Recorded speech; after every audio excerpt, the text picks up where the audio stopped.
Bonjour tout le monde. Aujourd'hui, je suis très heureuse d'accueillir Driss Ghali, qui est écrivain marocain de langue française et qui a écrit de nombreux essais et chroniques. Et je suis très heureuse de l'accueillir et de parler avec lui aujourd'hui de son livre, de son ouvrage Mon père, le Maroc et moi, que j'ai eu la chance de lire juste avant et pendant aussi mon voyage au Maroc, mon premier voyage au Maroc à Pâques en avril 2025. Et quand j'ai lu cet ouvrage, cet ouvrage m'a beaucoup touchée et c'est pour cette raison que je vous ai invité, Driss. Merci, Euh, merci. anisayel.com pour acquérir le français naturellement. et je voulais d'abord que vous vous présentiez à nos auditeurs et à ceux qui nous regardent, parce que vous êtes marocain, mais vous écrivez en langue française, n'est-ce pas? Est-ce que vous écrivez aussi en arabe? Des... Malheureusement, non. Malheureusement, non. J'ai écrit en portugais. J'ai écrit un roman Ah, d'espionnage en portugais, publié au Brésil ah en oui? 2018, si ma mémoire est bonne. Ah, Et écrire en arabe est assez compliqué vu le marché éditorial. Il y a un problème d'éditeur, de diffusion et autres. Mais c'est une très belle langue. L'arabe est une très très belle langue. L'arabe classique. oui, mais j'ai entendu dire que c'était très compliqué de l'apprendre et de l'acquérir. C'était une langue compliquée, Hmm, on m'a dit. Non, disons que c'est une langue qui a une réputation d'érudition. Enfin, le Mhm, grand problème de l'arabe classique, c'est qu'il n'est pas parlé. Donc, vous allez l'apprendre pour le parler que lorsque vous remplissez des formulaires administratifs, lorsque vous écoutez la télévision, mhm, lorsque vous lisez le Coran, lorsque vous lisez des romans. Mais c'est pas la langue du quotidien. Donc, c'est une, oui.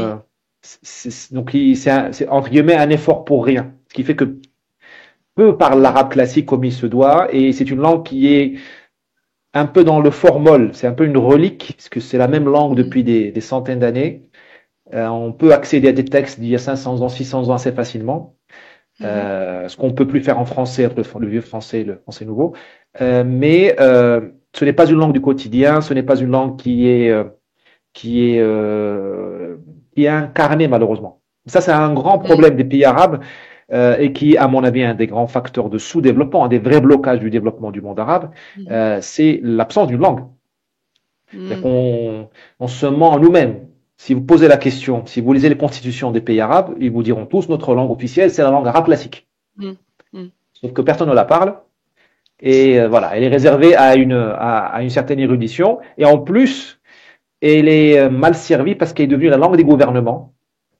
Les Mhm. gouvernements qui, en général, ne se conduisent pas bien, donc elle est mal vue. C'est un peu la langue de la propagande, la langue de bois, la langue des Mhm. mensonges, la langue du tout va bien, la langue Ouais. voilà, des gens de mauvaise foi qui vous disent que tout va bien. Donc il y a cette question de la langue dans le monde arabe qui est fondamentale et dont personne ne parle. On est obnubilé par la religion, le djihad, je sais pas quoi, tout ça. Mhm. Alors que sans langue, on va nulle part, hein, parce que la langue permet d'acquérir Oui, la technologie et puis de penser, et donc de oui. commencer à régler les problèmes. Or, nous pensons soit en anglais pour les Égyptiens, soit en français pour les Maghrébins, euh, Mhm. euh, soit on pense pas. Mais je pense que quand on voit ce qui arrive à Boualem Sansa en Algérie, c'est pas qu'une maladie algérienne, hein, ce qui arrive à Boualem Sansa en Algérie, c'est la maladie de la pensée. La pensée est très dangereuse, donc il vaut mieux pas penser. Parce que Mhm. Boualem Sansa C'est peut être vrai. d'accord ou pas avec ce qu'il a dit, voilà, c'est pas le non plus Jésus-Christ, on peut diverger, mais au moins il a pensé et on le Mhm. punit à ce qu'il a pensé. Faut pas penser, Mhm. faut pas penser. C'est un peu et ça c'est des maladies du monde arabe que personne ou très peu veulent aborder parce que c'est politiquement explosif et puis tellement difficile à expliquer à un public occidental, cette question-là, la langue, la Oui. pensée. C'est tellement plus facile de parler de l'islam, quitte une problématique, je dis pas, mais c'est tellement plus facile de parler de Mhm. la Palestine, de dire ah Gaza, tellement plus facile de Mhm. dire la démocratie, les élections. C'est plus facile de se faire entendre. Hein. C'est vrai que Oui. On est moins seul quand on dit à un Français les élections au Maroc, en Algérie, en Tunisie, en Égypte. On a un terrain de communication. Parce que ça n'arrive pas à, et j'arrêterai de parler, ça ne traverse pas l'esprit d'un Français ou d'un Américain de dire qu'il ne parle pas sa langue. Vous vous rendez compte? Oui, C'est comme si en France, vous parliez le latin. Le oui, oui, oui, latin, c'est très intéressant. voilà, le latin pour voir le journal de TF1 à 20 heures et un patois médiéval, je sais pas quoi, pour aller à la boulangerie. Nous sommes dans un Mm. bilinguisme dans le monde arabe et qui demande beaucoup d'efforts au cerveau et qui nous bloque, je pense. C'est bloquant, vous avez raison, mais je pense que ça donne aussi une ouverture d'esprit. Ça donne aussi justement des manières différentes de penser. Parce que Possible. comme vous l'avez dit dans votre livre très bien, la manière de penser de la langue française est cartésienne et c'est la raison.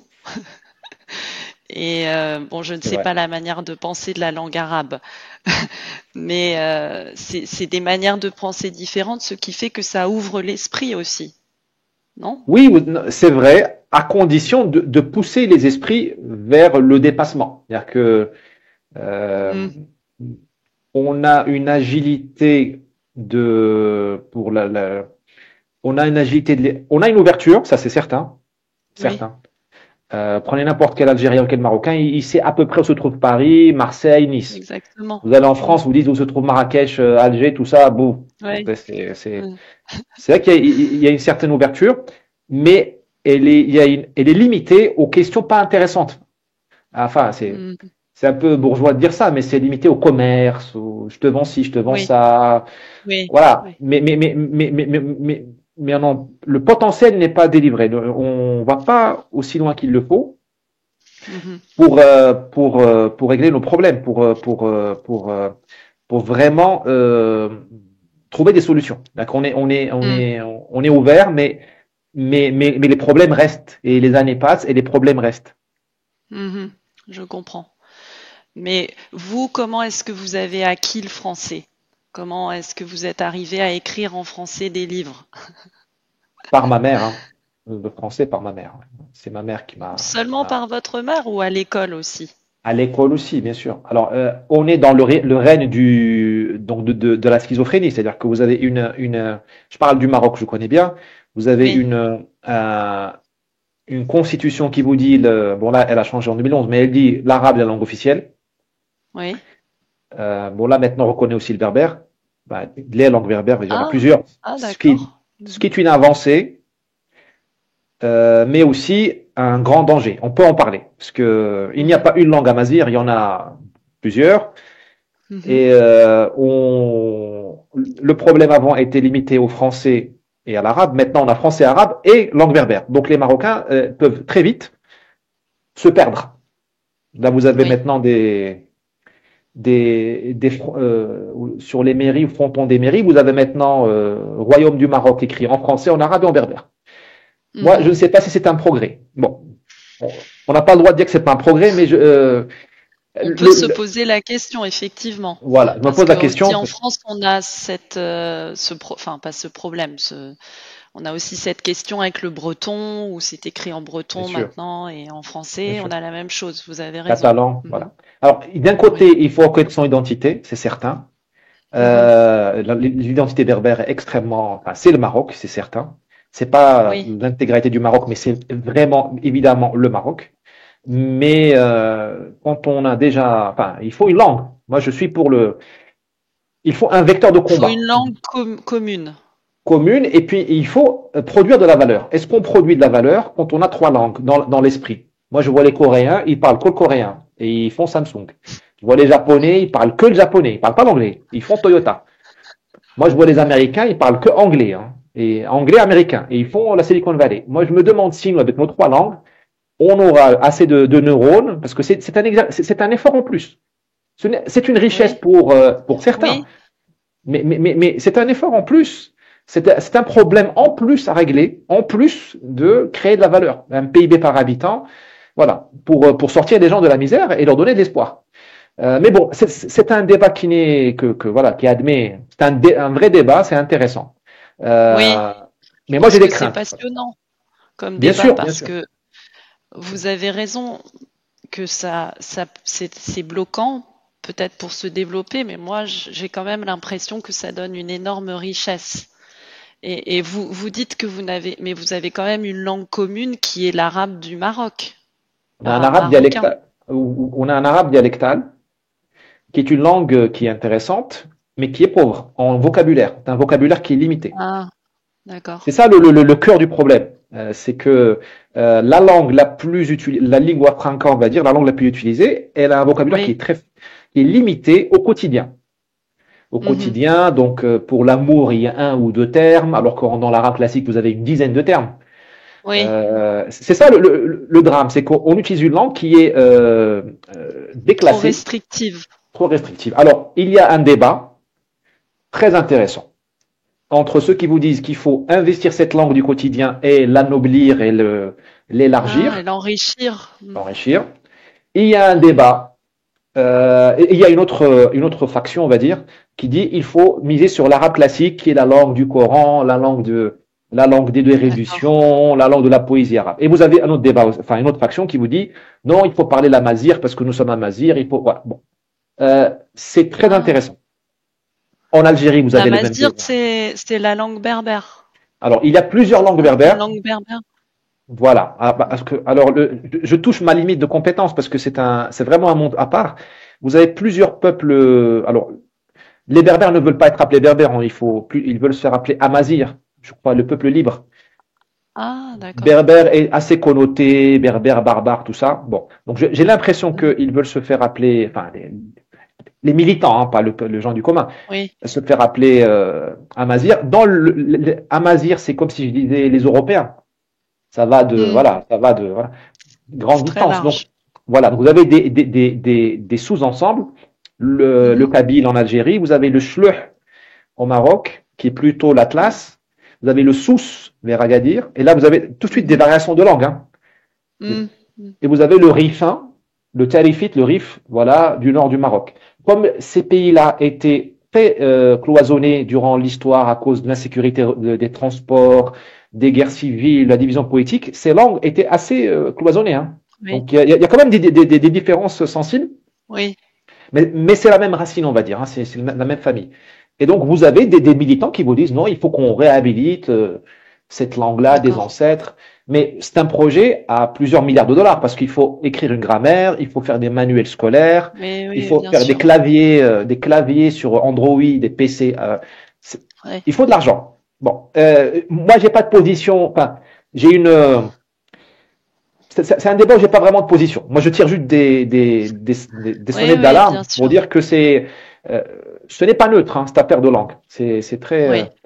Mais pour revenir, moi, le français, je l'ai appris avec ma mère, au fait. À l'école, on avait des cours, bien sûr, parce qu'au Maroc, toute la population s'arrange, ceux qui peuvent s'arrangent pour donner des cours de français à leurs enfants. Donc, l'école Mhm. publique donne des cours de français, mais Oui. surtout les écoles privées renforcent la charge en heures en enseignement de la langue française. Mhm. Et donc j'ai appris on avait des cours d'arabe et de français à l'école primaire, et ma mère me donnait des cours le soir.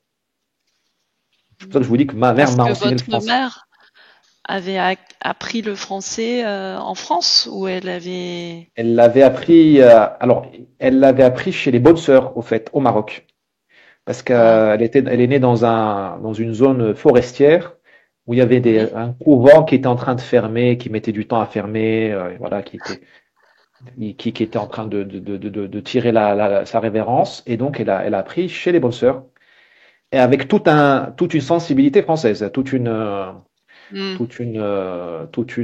un art de la table, Ah oui. Une euh, éducation à la française, à la c'est ça. française, mais les bonnes sœurs avaient beaucoup de tact et beaucoup de diplomatie. Elles ne, elles s'imposaient pas. Elles disaient pas, vous êtes Oui, elles ne voulaient pas effacer le côté marocain. Elles disaient, voilà, oui, chez nous en France, on fait comme ça. Chez nous hmm, en France, on lave le linge comme ça. Chez nous en France, on oui. pose la table comme ça. Voilà. C'était très fin, je trouve. Subtil. Très subtil, voilà, très subtil. Voilà. Mais j'ai l'impression que ça, c'est la force française. Bon, je suis française, donc je vais être un peu Je et pense. comparé Ouais. aux anglo-saxons qui imposent, je trouve, leur culture. Peut-être. Je trouve Enfin, que en les tout cas, Français ont été ouais, plus subtils, mais peut-être je peut-être, suis un peut-être. peu trop chauvine. Je sais pas. Non, mais il faut être chauvin parce que vaut mieux être Je chauvin que. suis, Enfin, ouais, ouais. Je sais pas. Je pense que bah, les Anglais. Bah, je sais pas. J'ai l'impression que, en tout cas, bah, les Anglais, en fait, les Anglais, les Anglais, ils étaient plus ils étaient plus froids que les Français dans le sens où ils pensaient, c'était plus cynique, plus égoïste. et ils sont plus en clan aussi. Quand C'est ça, c'est ça, j'ai c'est ça. côtoyé des Anglais, pardon, ils vivent ensemble, ils Ensemble, ouais. continuent de garder leur tradition de boire du thé, de faire les Ouais. choses ensemble. Les Français essayent plus de connaître l'autre culture, je trouve. Mais Oui, oui, oui, oui, oui, oui, mais oui. Sachant oui, je suis. Alors, c'est un débat compliqué. Enfin, moi, j'ai pas d'avis vraiment sur le sujet parce que ça dépend vraiment euh, en fait, oui, ça dépend vraiment des cas individuels et tout ça. Parce bien que sûr, les bien sûr. Anglais, ils sont quand même malins parce qu'ils ont fait croire aux gens que ils ne voulaient pas les faire changer. Et donc, ils ont Oui, respecté leur identité. Donc, vous avez tout un discours aujourd'hui en Afrique de l'Ouest. oui. Ils vous disent oui, le Nigeria va mieux que la Côte d'Ivoire parce que les Anglais n'ont pas voulu changer les Africains pour en faire des Britanniques. Ils ont respecté le pays, je sais pas quoi. Je pense que Hmm, en tout cas, au Maroc, il y hmm, a eu, au Maroc, c'était une espèce de session de rattrapage de la colonisation par rapport à mhm, l'Algérie. Donc, mhm. les gens qui ont colonisé le Maroc, ils l'ont fait plus tard que l'Algérie, et Oui. chargé des leçons, des enseignements de l'Algérie Mhm, et des grandes erreurs commises en Algérie, notamment d'une mhm, approche trop dure, où on a voulu mhm. d'abord faire de l'Algérie la France. Donc il a fallu Oui, vraiment oui, c'était la imposer le France, mode. Voilà, l'Algérie. c'était la France, c'était la Mm. France. Et il y a eu beaucoup de violence et tout ça. Et en Algérie, l'Église a essayé de convertir. Il y avait un Mm. cardinal, j'ai oublié son nom, peut-être de la Vigerie, mais je suis pas à Alger, qui est parti dans une espèce de délire de dire on va en faire des chrétiens, comme à l'époque Ouais. de la fin de l'Empire romain, et ça n'a pas marché. Donc, et je pense que ça a beaucoup imprégné les Français du Maroc pour dire on y va mollo Mm. on va rayonner, un mot Oui, qui n'existe plus aujourd'hui dans la. Il suffit de oui, rayonner pour attirer des gens à nous. Et ça a marché, parce que les Marocains, ma mère, qui a oui, appris le voilà. français, qui me l'a appris, elle l'a pas appris parce qu'on lui a mis une Kalachnikov sur la tête. Elle l'a appris Oui. parce qu'elle a admiré les bonnes sœurs. Mm. Leur parfum, parce que c'était un savon différent de celui de ma grand-mère. Ah, Leur cuisine, hein, c'était une odeur différente. Le rôle de la femme, parce que la femme était ouais. supérieure dans cette culture-là que dans la culture marocaine. Et pour ma mère est une militante assez féministe, assez chevronnée. Ça l'a beaucoup Ah, touché. d'accord. Ouais, ça l'a beaucoup touché. Et donc, je pense que aujourd'hui, ce qui se passe, c'est que pour en parler, la France est déstabilisée. Parce elle est tellement attaquée aujourd'hui sur ces histoires de racisme, d'intégration, d'assimilation, de trucs, Oui. que les Français ne savent plus quoi faire. J'ai l'impression. Mm. Parce que ils sont sur la défensive, je trouve. Oui. Parce que on est vite accusé de racisme ou d'appropriation culturelle ou autre. Et je pense que c'est ça. Les gens sont plutôt nerveux depuis une dizaine Oui, d'années et là. on a peur de rayonner. On a peur de rayonner. Je pense. En plus, on a peur de rayonner. En plus, on nous dit qu'on est nul. Hein. Vous avez les présidents français Oui. qui vous disent ah, on est nul parce que tout seul on vaut rien. Il faut l'Europe. À Oui. 27 peut-être qu'on vaut quelque chose, mais tout seul on est nul. Oui, c'est ça. C'est ça. Voilà, tout seul on est nul. En plus, on a pollué. En plus, nous on produit du carbone. Et troisième point, on a moins de raisons de rayonner parce qu'on est plus faible. La France est plus faible aujourd'hui qu'il y a 20 ans ou qu'il y a 60 ans. D'un point de vue Oui, bien économique, sûr. Bien on est sûr. endetté, on Oui, oui, est, oui. Oui, voilà, ce n'est plus. Mais justement, pour revenir à votre ouvrage, ce qui m'a marqué, c'est que vous êtes très critique du Maroc. Donc, vous oui, retournez après pour faire le deuil, pour enterrer votre père au Maroc. c'est Vous ça. retournez du Brésil. Et quand vous arrivez à l'aéroport, vous dites les quelques minutes passées à l'aéroport de Casablanca sont comme à l'accoutumée pitoyables. Mais moi, en fait, j'ai exactement le même sentiment comme française en France. Quand je retourne en France, je suis exilée comme vous, pas exilée forcée, j'ai choisi, mais quand je retourne en France, j'ai exactement le même sentiment que vous. C'est-à-dire, je trouve que tout est pitoyable en France. C'est ça qui m'a touchée, c'est que vous, au Maroc, quand vous retournez dans votre pays, vous avez ce sentiment aussi. Vous êtes très très critique. Est-ce que vous pensez que ce sont tous les exilés qui sont comme ça? Non, qui je sont pense critiques ou est-ce que le Maroc, parce que moi quand je suis allée au Maroc, j'ai été charmée, j'ai beaucoup aimé. Oui, Bien c'est un pays sûr, charmant. j'ai vu la pauvreté, j'ai vu la saleté, c'est très sale, mais il y a d'autres choses que j'ai beaucoup appréciées. La fraîcheur des Marocains qui ne sont pas blasés, on dirait, comme nous les Bien Européens. sûr. Oui, oui. Alors, pour répondre à votre question, je pense qu'il y a. De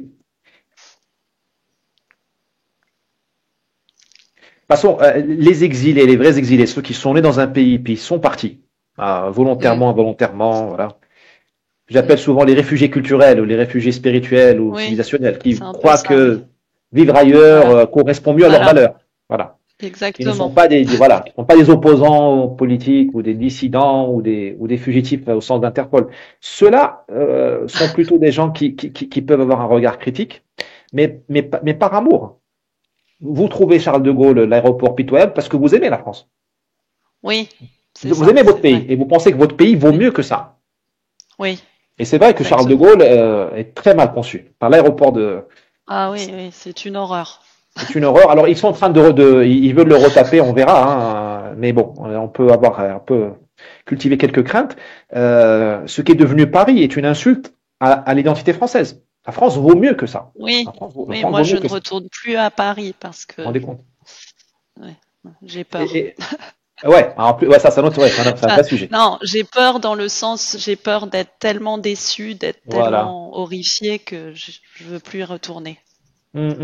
Alors, Parce que voilà, je ben, suis parisienne, mais et ça, c'est typique de l'exilé culturel. C'est-à-dire que on vit dans la nostalgie, on vit parfois dans des fantasmes, dans des clichés qu'on a cristallisés, fossilisés dans la tête.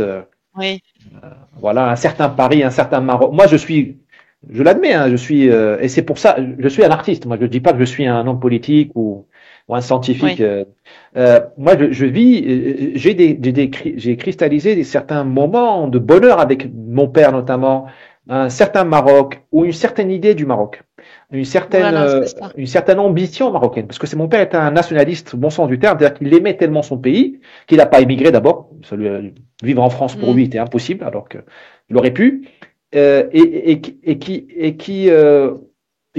qui vivait l'identité marocaine avec toutes ses complications, mais avec dans sa grandeur, parce qu'il y a une grandeur marocaine, comme il y a une grandeur française, qui ne sont mm, pas les mêmes.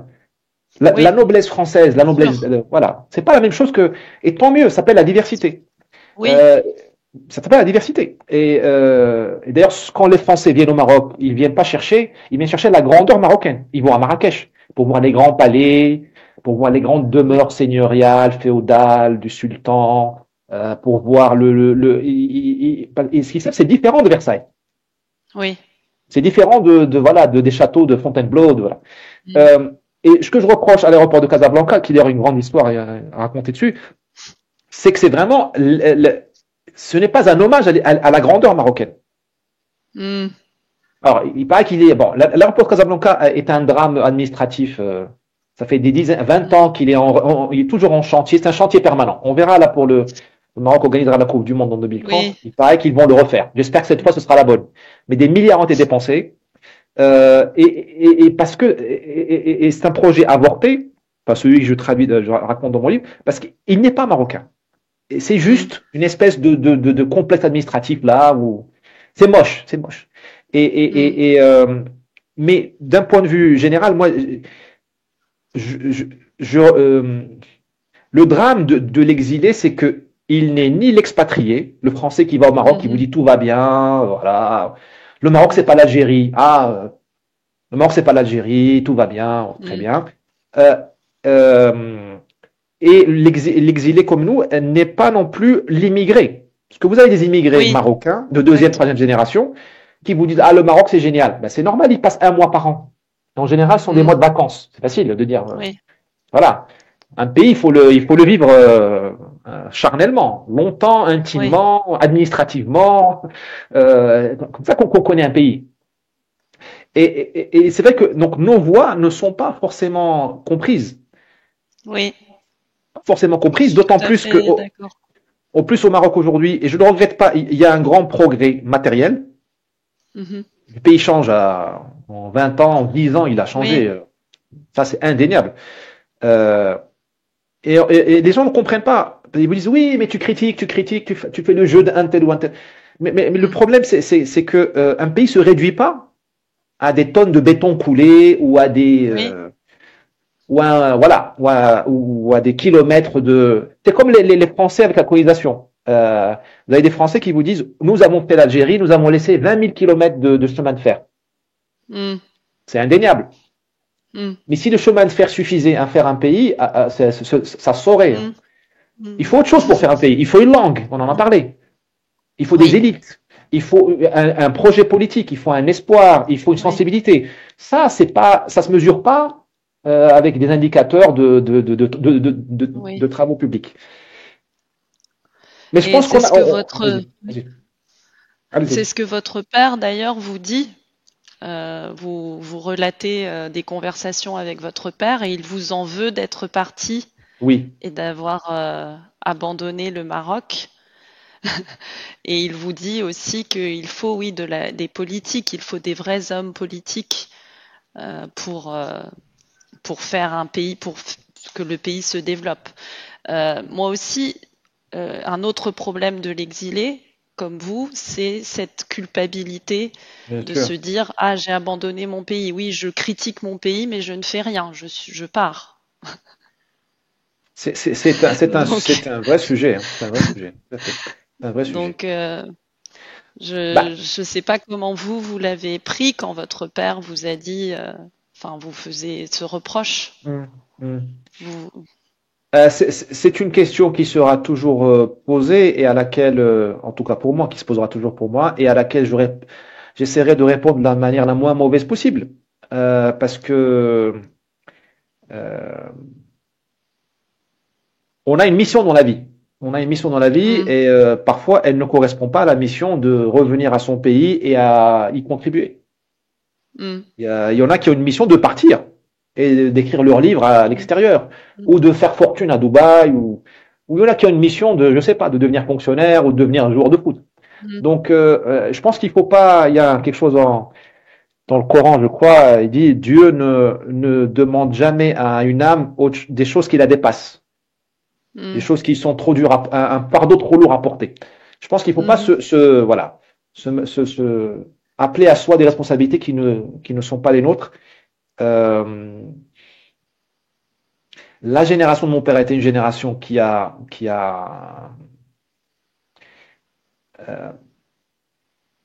aimé le pays à la folie, qui n'a pas forcément fait beaucoup d'argent, parce que c'était une génération à sortir de la Seconde Guerre mondiale. Voilà, c'était pas vraiment des businessmen, c'était autre chose. C'était vraiment soit des militaires, soit des gens qui font de la politique, ou des commis de l'État, des hauts fonctionnaires. Donc, c'était pas. En France, vous aviez De Gaulle et Pompidou à l'époque. C'était pas la génération bling bling, Bernard Tapie. Oui, c'est une autre génération, qui veut vraiment aider son pays, je pense. Voilà, sans sortir dans la vie, mais aider son pays et qui a une vision, qui a un esprit de génération. Ils savaient qu'ils étaient la première génération, ou la deuxième après la colonisation. Donc il fallait faire mieux que les Français, ou aussi bien. Ils savaient qu'ils avaient un héritage, ils avaient reçu un pays, la colonisation, qui était sous-développé, mais il y avait quand même des routes, des trains, tout ça. Ils avaient un appareil administratif qui était là et qui fonctionnait. Ils avaient une monarchie qui était très contestée, soit par des forces de gauche, soit par des forces Mhm. extérieures, Algérie, Libye, soit par le mouvement de gauche mondiale. Hein. Il y avait Castro, tout Oui, ça. Hein. La gauche, oui, c'était une gauche mondiale très. Il y avait l'URSS quand même. Hein. C'était pas. oui, bien sûr. C'était voilà et contesté aussi C'était la parfois guerre par certains. froide. Après la guerre froide, il y avait une contestation militaire. À un moment donné, il y a eu des tentatives de coup d'État. Enfin, il y a eu des coups d'État. Donc, Mhm. ils étaient conscients de leur devoir, pas de classe, de leur devoir de génération. Oui, Et c'était une génération aussi qui était consciente de la chance qu'elle a eue parce qu'elle est sortie littéralement de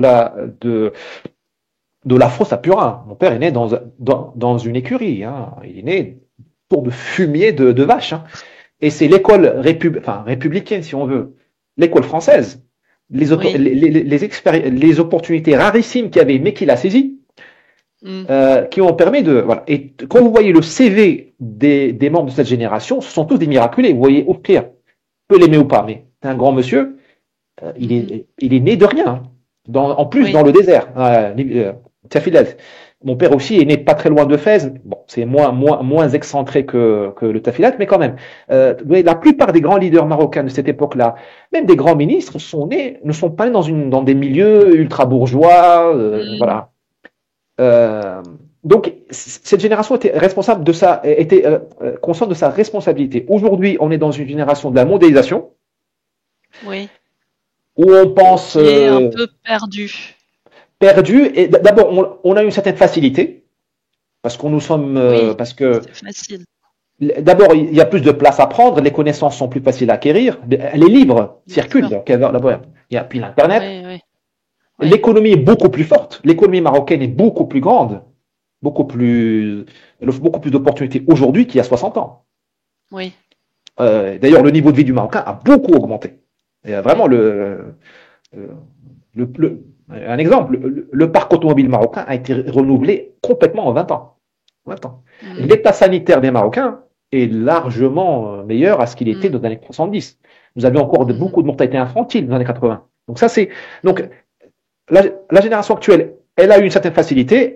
On lui a dit, et a raison, qu'elle est connectée à la mondialisation, donc qu'elle a des droits Mhm. et qu'elle a des opportunités, il faut qu'elle les saisisse. Alors, aujourd'hui, vous avez une génération qui revient au Maroc. Hein, les choses évoluent vite. Hein, vous avez une génération qui revient au Maroc, notamment de cadres Mhm. supérieurs. Euh, on verra ce qu'ils vont faire. Je ne veux pas leur Mm. jeter la pierre. On verra ce qu'ils vont faire parce que ils reviennent au Maroc pas pour faire de la politique, pour faire des affaires. Oui, Bon, donc je crois au c'est ruissellement, différent. effectivement. C'est Oui, bien. oui. Voilà, il faut s'enrichir pour voilà, il faut créer des emplois. Il crée des emplois Oui. dans des métiers très intéressants.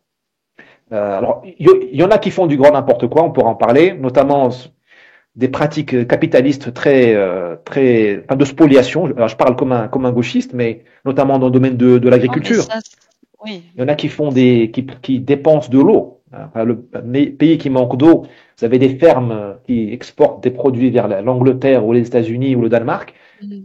à base d'eau, notamment de l'avocat, par Mhm. exemple. Et Mhm. bon, ils font des fortunes avec de l'eau du pays, l'eau des Marocains, et qui est une ressource extrêmement rare. Mais bon, mais Oui. d'autres font des choses. Hein. Il y a aujourd'hui une industrie aéronautique marocaine. Ça, c'est Mm. admirable. Donc, je pense que du positif, on sortira. Ça, j'en suis certain. Mhm. De leur réussite personnelle, il y aura un ruissellement, il y aura un changement de mentalité. Je regrette, mais moi, bon, je ne peux que regretter parce que je suis qu'un commentateur, qu'ils n'investissent pas plus la scène politique marocaine, la scène intellectuelle. Parce qu'aujourd'hui au Maroc, Oui. vous avez une culture, vous avez une mentalité, un air du temps marocain aujourd'hui qui est celui des affaires.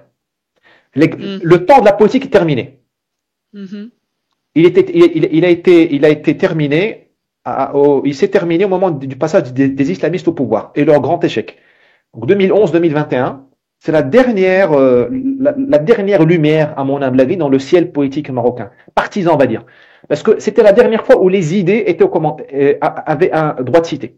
Alors, les idées islamistes, on peut être d'accord ou pas, mais au moins il y avait une proposition politique. Mhm. Avant eux, il y a eu les socialistes, 2000-2010.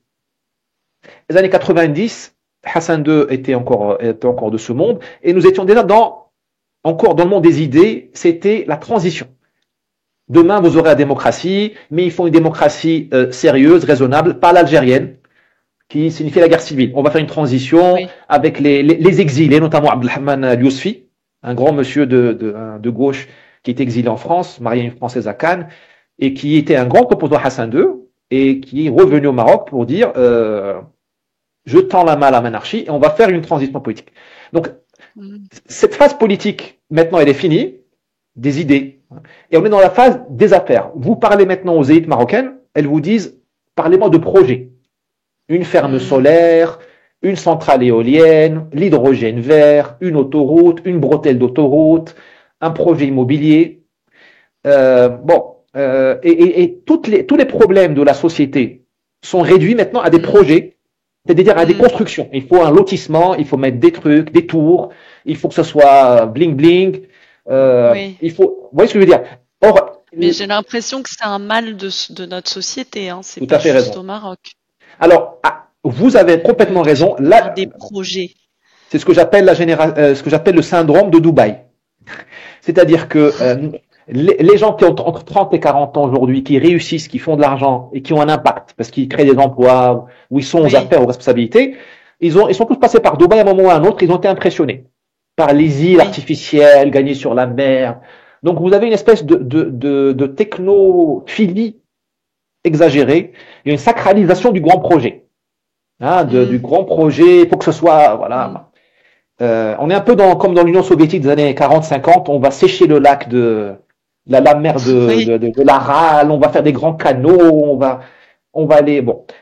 Mais chez vous, en Europe, vous avez, et là je vais cesser de critiquer le Maroc, au moins au Maroc, on veut faire des choses. Oui. Vous On voulez peut, vous développer, en fait. Vous êtes en phase de développement, donc et on veut je construire. pense. On Oui. peut construire moche, mal adapté, pourquoi pas. On peut toujours, mais au moins on veut construire. Vous avez aujourd'hui en Oui. Europe une volonté de ne pas construire parce que ça pollue. Oui. On ne va pas se développer parce que ça pollue, parce que ça produit du CO2. On veut pas, par exemple, la clim. Vous voyez là, il y a la canicule, vous avez des gens qui vous disent ah il faut pas la clim parce Oui, que oui, ça oui. pollue. Et vous avez au Maroc on est affranchi de ces complexes psychologiques dans le sens où on fait les choses Mais, mais je pense parce qu'aussi nous sommes vieillissants. Nous aussi. sommes Aussi.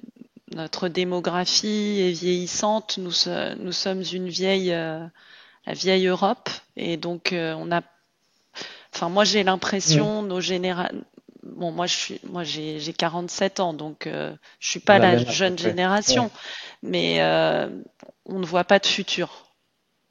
Alors qu'au Maroc, On on voit est un très futur. négatif. Ouais. Alors que le Et c'est ce que Maroc, j'ai on voit le vu quand futur. Ouais. je suis C'est allée au vrai. Maroc, c'est-à-dire Vous que les avez gens raison. sont beaucoup plus positifs. Tout à fait. Tout à fait. Tout à fait. Tout à fait. Tout à fait. Tout à fait. Ça, c'est vrai. Ça, c'est vrai. Ça, c'est essentiel. Ça, c'est essentiel. Euh, Ce qui est surprenant au Maroc aujourd'hui, c'est qu'il y a il y a eu vraiment un vrai changement de génération. Il y a Hmm. une nouvelle génération aux affaires qui a un côté très volontariste, notamment une folie, mais qui a marché, c'est s'installer en Afrique, notamment francophone, mais pas Hmm. seulement. Vous avez maintenant des banques marocaines qui financent des projets, ou même des particuliers, des crédits à la consommation en Côte Hmm. d'Ivoire, Ah au oui, Congo, au Mali. Chapeau, chapeau. oui, Parce que c'est des métiers compliqués, dans des oui. pays pas sûrs, où il y a la guerre civile, il y a tout ça. Et les Marocains l'ont fait parce que c'est une. Euh, il y a une nouvelle génération aujourd'hui qui n'a pas peur. Ça, c'est vrai que on voit pas cette peur qu'on ressent chez les élites françaises aujourd'hui, ou même Oui, dans le peuple, l'espèce de peur de l'avenir, une peur c'est ça. c'est ça. Là, vous avez raison. Mais c'est Maintenant, aussi, je pense, oui. à cause encore une fois, de l'âge plus on devient vieux et plus on a peur. S'il n'y a pas Alors, beaucoup de jeunes dans nos pays, il n'y a pas beaucoup de jeunes. alors Moi, vous j'ai vu avez, au ouais, Maroc la ouais, différence, tous les jeunes qu'il y a dans la rue, qui font de l'autostop. c'est vrai, J'étais vraiment choquée parce qu'en Europe, on ne laisserait jamais un jeune faire de l'autostop, et puis on voit pas c'est vrai, beaucoup c'est de vrai. jeunes gens se promener dans la rue. C'est vrai, c'est Euh, vrai. Oui, oui. Alors, normalement, la jeunesse fait peur. Hein, la jeunesse, c'est les masses révolutionnaires, ouais. ce sont les germes de la révolution, tout ça. Au fait, en Europe, ce qui vous fait beaucoup de mal, c'est le complexe bureaucratique, c'est-à-dire Ouais. Mais vous l'État aussi, vous avez des problèmes administratifs et actif. bureaucatiques au Bien Maroc, hein. sûr, bien Vous en sûr, bien parliez sûr, dans votre livre, bien sûr. de passer Bah, des semaines, des mois à bien sûr. essayer d'enterrer votre père. Tout à fait, tout à fait, tout à fait. On a mis 2, 3 mois à obtenir accès à compte bancaire et pour avoir le certificat de décès, on a mis une petite semaine et demie. Euh, Mais mais, nous mais avons les chez- mêmes problèmes en Europe, hein. on vous a copié, on vous a copié, on vous a copié, on a copié ça, mais chez vous, l'État est devenu trop fort. C'est-à-dire que, au fait, Oui, au Maroc, l'État, il peut, en fait, l'État est devenu une maman, ce qui n'est pas au Maroc. Et au fait, on a mis les gens pas entre les bras, encore. voilà. Et là, ils sont écrasés, hein, parce que Oui, oui, oui. voilà, les Vous avez raison. subventions, les trucs, vous avez des jeunes maintenant qui rêvent d'être au RSA. Donc, la vie a été Oui, tuée. Il n'y a plus d'ambition. Quand vous dites à quelqu'un, c'est quoi ça. que tu fasses, tu auras le RSA, la CAF, je sais pas quoi, les transports gratuits, ben, et ce qui donne l'énergie, je pense, le sourire aujourd'hui au Maroc d'aujourd'hui, Mm. c'est le travail du roi qui a donné un cap. Et ce que vous n'avez plus en Europe Mhm. aujourd'hui. Vous avez des élites qui vous disent c'est la fin du monde. C'est le changement climatique. Donc tout va Oui. mal. C'est Poutine, la Russie va nous envahir. C'est Trump Mm. est un fou, il va Oui, cesser de nous protéger, ou voilà, ou voilà. On vous dit c'est la fin de la France, c'est l'Europe. Arrêtez de nous parler. Là, oui. avec le roi du Maroc, il y a un projet de développement et qui tape pile poil, je trouve, sur la psychologie marocaine, c'est-à-dire nous aimons les grands projets, nous aimons la construction. Vous voyez les Mm. magnifiques châteaux de Marrakech, Oui, les jardins andalous du Maroc. oui. Euh, je trouve, ça a donné un cap. Alors, ce cap, il peut être discuté, il peut être nuancé, voilà. Il peut y avoir un débat sur le modèle, Mm. sur le cap, mais au moins il est là. Là, par exemple, il y a la Oui, Coupe du Monde 2030. oui, oui, Maroc, Espagne, Portugal. On peut être d'accord avec le foot ou pas avec le foot, c'est un projet gigantesque ou pas, mais au moins vous avez une mobilisation oui. des forces vives, des gens Mhm. qui veulent s'enrichir. Et ça, je trouve que ça donne une sécurité psychologique que vous ressentez aujourd'hui au Oui, Maroc qui n'existe plus, malheureusement en Europe, où c'est l'apocalypse peut-être. Enfin, on oui, vend aux gens c'est l'apocalypse. exactement. On Oui, voit, c'est ça. Mais vous parlez du roi, le roi est dans la continuité aussi. Le roi, oui, il dure des années et des années. Le problème de notre politique occidentale, c'est qu'un président reste 5 ans. Donc 5 ans, je pense que ce n'est pas assez pour avoir un cap. oui. Alors, avant c'était 7 ans, c'était mieux. Avant, Euh, c'était 7 ans, mais bon, avant, nous avions des rois. bien sûr, voilà. Vous avez des Mais, présidents, tout à fait. mais le roi, il régnait pendant des années et des années. Louis XIV, il a Bien régné sûr. 67 ans, ou non, pas 67 ans, mais de longues années. Et donc, ça donne un cap, ça, Ça comme donne un votre cap, et roi.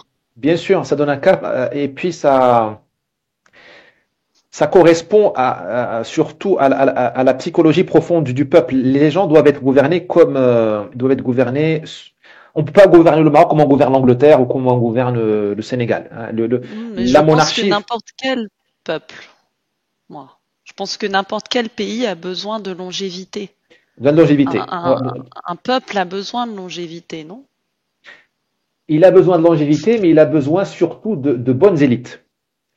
Vous aviez jusqu'à il n'y a pas longtemps des très bonnes élites. Hein. Le nucléaire Oui, français, c'est prodigieux, hein, prodigieux. oui. De Gaulle, Oui, mais Pompidou, parce hein, que De tout Gaulle, ça. il était dans la Voilà, continuité, dans le temps long.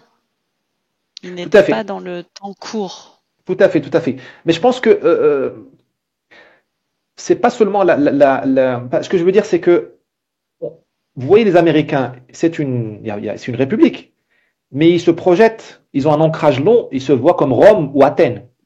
D'ailleurs, vous voyez l'architecture Oui, américaine de Washington, c'est l'architecture classique. Parce qu'ils oui, se mais voient les comme... Américains, ouais. Ouais. Mais ils n'ont pas d'histoire comme nous. Oui, Ma je vois. grand-mère me disait toujours que le problème des Américains, c'est qu'ils n'ont pas d'histoire. Et ça, c'est un problème, je pense. Je suis d'accord. Mais moi, je reviens je pense que on sauve un pays avec des bonnes élites. On peut avoir des bonnes élites Oui, oui, bien sûr. dans une forme républicaine Mhm. en France. Moi, je suis pas, moi, je pense que la République a fait beaucoup de mal à la France. Hein, mais ce que je veux dire par là, imaginons, on rétablit la monarchie en France. Il y a une Mm. condition importante, c'est qu'il faut un bon roi. Oui, Parce qu'on peut avoir des mauvais rois. La bien France a eu sûr. des Il y a mauvais eu rois. des mauvais rois. Oui, Voilà. je suis d'accord. Le Maroc a eu des rois faibles. Ça nous a amené à la colonisation.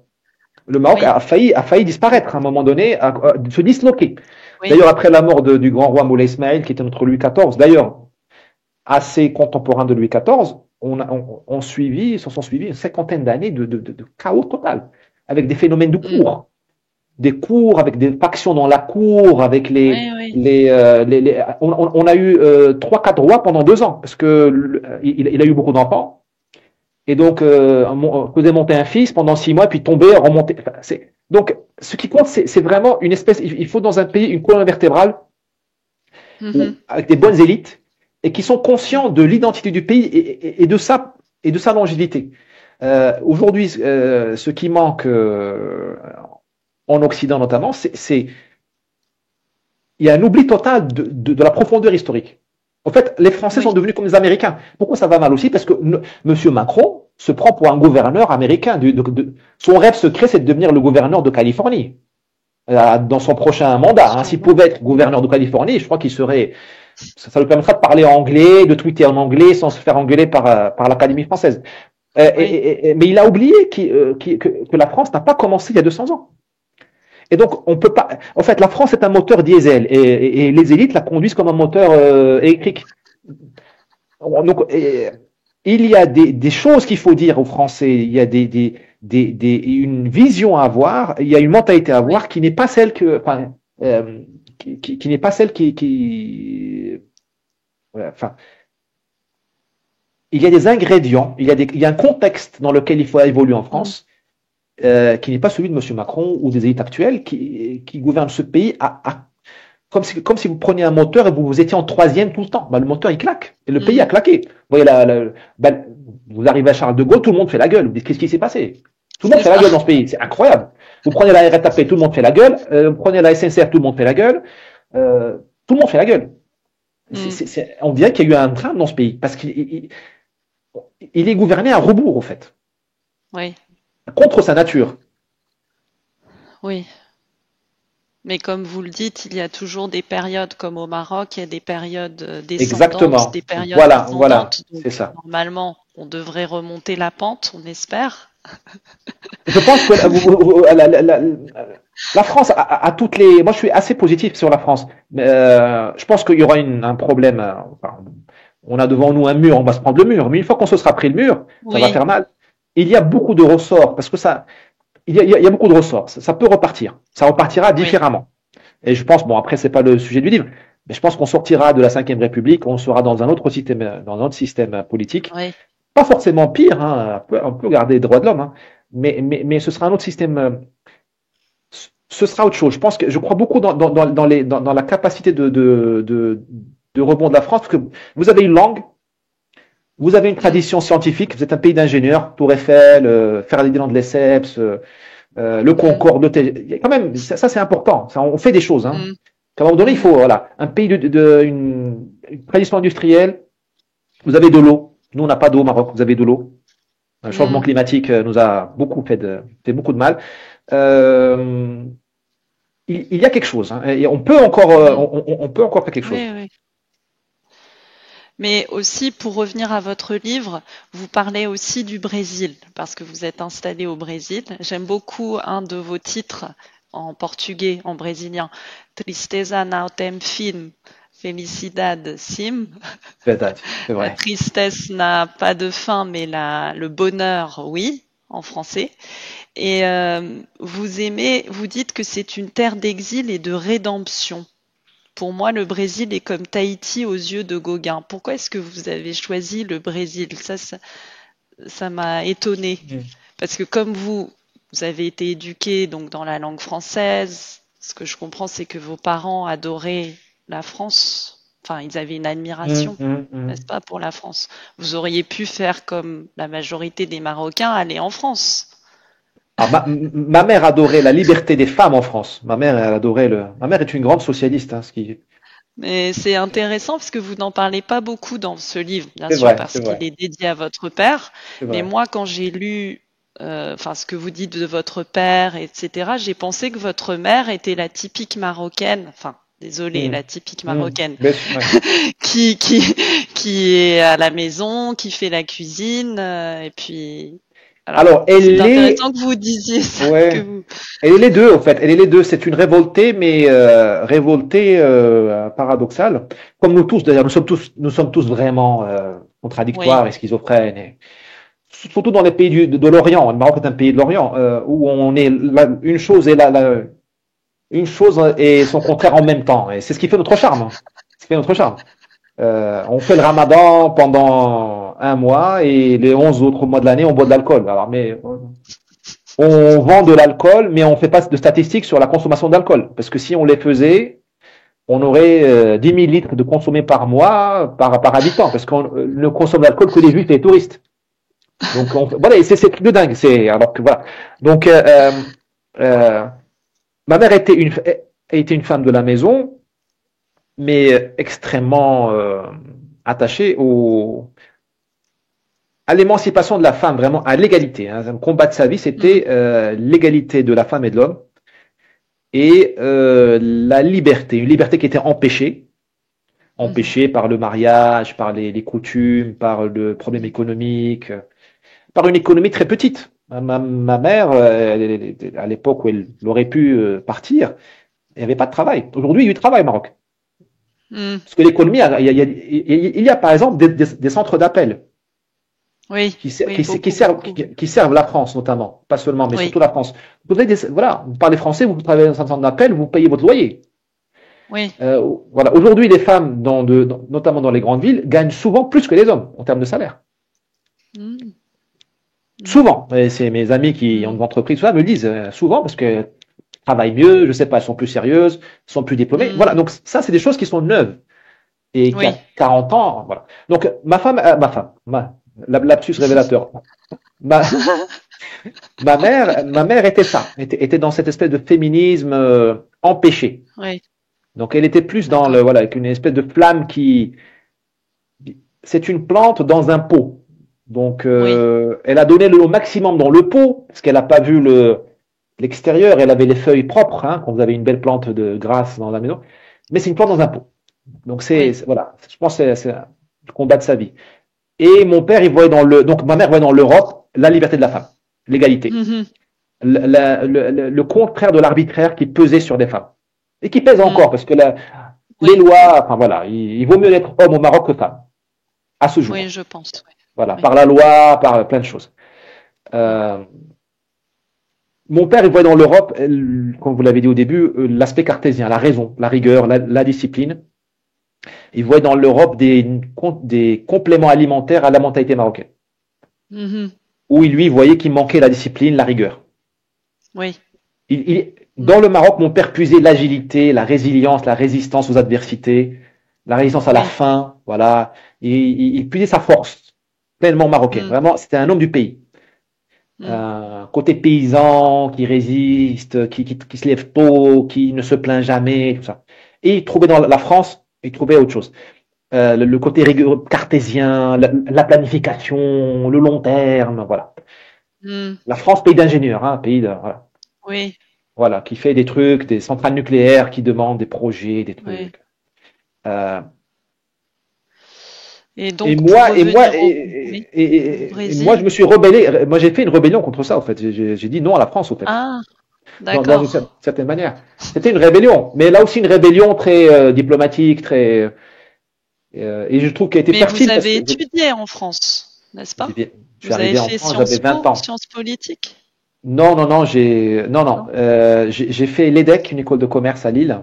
Ah Et oui, oui, après, oui. voilà, Oui. je l'ai fait, je suis arrivé en France, j'avais 20 ans. Et j'ai fait l'école centrale, j'ai fait un master à l'école centrale. Donc je voulais avoir D'accord. une double formation, commerce et technologie. Et j'ai travaillé en France, à peu près 15 ans, dans différentes régions de France, un peu Paris, mais surtout la province. D'ailleurs, j'ai adoré la province.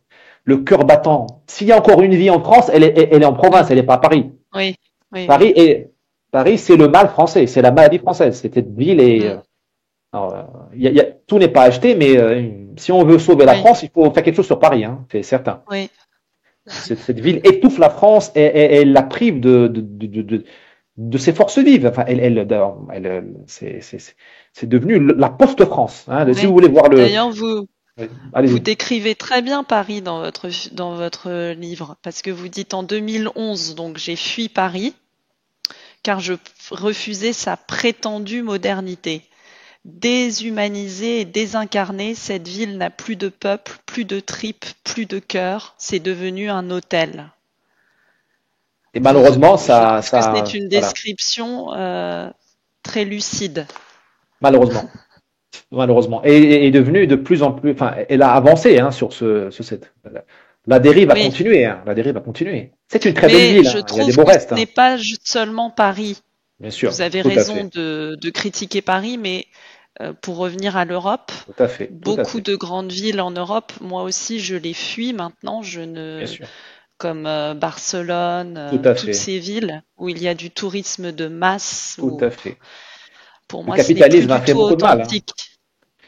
Le capitalisme a fait beaucoup de mal à l'Europe, hein, et la gauche ne le combat pas assez. Parce qu'elle s'est couchée au capitalisme, elle fait maintenant du folklore. Mais Starbucks, McDo, Burger King, la Oui. nourriture dans du plastique, C'est la euh, mondialisation, je la dirais, mondialisation, plus voilà, que c'est le ça. capitalisme, peut-être. Ben, ce qui est devenu le capitalisme, hein, ce qui est devenu le capitalisme, c'est-à-dire Mm. qu'aujourd'hui, dans Paris, si vous tombez sur un restaurant où vous avez des serviettes en papier, moi, il faut dire Oui, alléluia, oui. parce que c'est cette Et logique-là de la c'est rentabilité. ça que j'ai beaucoup aimé au Maroc. Tout à fait, tout à C'est-à-dire que fait. la mondialisation n'a pas encore envahi le Maroc et nous avons trouvé, enfin, nous nous sommes régalés dans les restaurants, hein. Vous étiez Déjà, où, les dans, nappes dans ne quelle sont ville? pas en papier. Ça, c'est important. Ça, c'est important. Nous étions nous n'étions pas dans la zone française, en fait. Nous étions à Tétouan, à D'accord. Tétouan, en Très belle français. ville, hein. Ouais. Euh, oui. Bah, Et il y a beaucoup donc, d'histoire. oui. Beaucoup d'histoire. Et les restaurants, tous les restaurants, la nourriture est authentique, quoi. C'est C'est vraiment vrai. de la vraie nourriture. Et le Et, retour en Espagne a été fatal pour nous, parce que et- là, nous nous sommes rendus compte des effets néfastes de la mondialisation, hein. tout Dès à que fait. nous avons mis le pied en Espagne, les restaurants, enfin les sandwichs tout faits là, Il y a- il y a- il y a- dans il y a- des. L'américanisation et la globalisation, qui sont souvent des synonymes, font beaucoup de mal à l'Europe. Beaucoup, beaucoup de mal à l'Europe. Alors le Maroc aussi est en première ligne, même s'il il résiste Ouais, ça encore. commence. Ça Mm. commence, ça commence, ça commence, ça commence. Ça Mm. commence. En fait, il y a une possibilité on a des intérêts communs en fait entre le Maroc et l'Europe, hein, par exemple, pour lutter contre cette mondialisation-là, Mm. pour retrouver le droit à manger bio, à avoir Voilà, au manger voilà, juste normal en ça. fait. Bio, C'est, c'est. c'est- tout à fait. En fait, c'est le droit de ne pas mourir de cancer. C'est juste ça qu'on demande, hein. Oui, Le droit à ne pas ingérer du plastique exactement, quand on mange. C'est juste ça. exactement. Et là, il y a une solidarité, malheureusement, qui n'est pas travaillée parce que nous sommes obnubilés par l'immigration, par l'islamisme, à juste titre, hein. Et ce qui fait que nous sommes souvent face à face, alors que nous sommes côte à côte pour Oui, plusieurs choses. Pour plusieurs choses. Nous sommes côte à côte, nous avons même les histoires de famille. Euh, on a besoin de garder la famille comme oui, une structure de solidarité, de structure, bien sûr. comme une résistance à la globalisation. Oui, oui. Même comme une structure de traitement des maladies mentales. Parce que là, Mhm. les gens vivent seuls, dans Oui, des petites surfaces, le téléphone, les pressions, ils pètent des câbles, hein. Oui, vous avez Et même au raison. Maroc, on a ça aujourd'hui. Et la famille malgré tous ses défauts. Hein. Ma mère pourrait vous raconter tous Oui, les défauts de la famille marocaine, le rôle de la femme, l'injustice entre les frères qui maltraitent leurs sœurs, voilà, tout ça. Mais elle était quand même une espèce d'hôpital psychiatrique de oui, proximité voilà, où il y avait la sorcellerie, où la magie.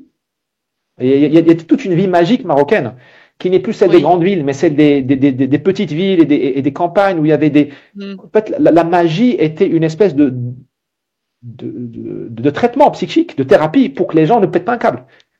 Oui. Parce qu'on allait voir un saint, un marabout, une Oui, magicienne, une vous voyante pour. l'expliquez aussi dans Voilà. votre ouvrage quand vous retournez dans la ville et dans le village de vos parents. Tout à fait. Mhm. Très Et intéressant. ça, c'est très important. Et ça, c'est la vraie identité marocaine. Ce Oui, n'est pas que cela, bien sûr, mais bien sûr. voilà, c'est l'équilibre psychique des Marocains. Oui, Et nous avons intérêt à le garder. oui. C'est pour ça que il est très menacé par tout l'islamisme et toute la propagande qui vient du Moyen-Orient, qui a beaucoup d'argent avec le pétrole et tout ça, et qui dit que Mhm. tout ça, c'est pas musulman. C'est vrai que c'est assez Oui, hérétique. C'est assez oui, hérétique. Ce n'est pas l'orthodoxie musulmane. Mais ça fait partie de nous. Alors, juste revenir oui. sur Tétouan, c'est une ville d'exilés.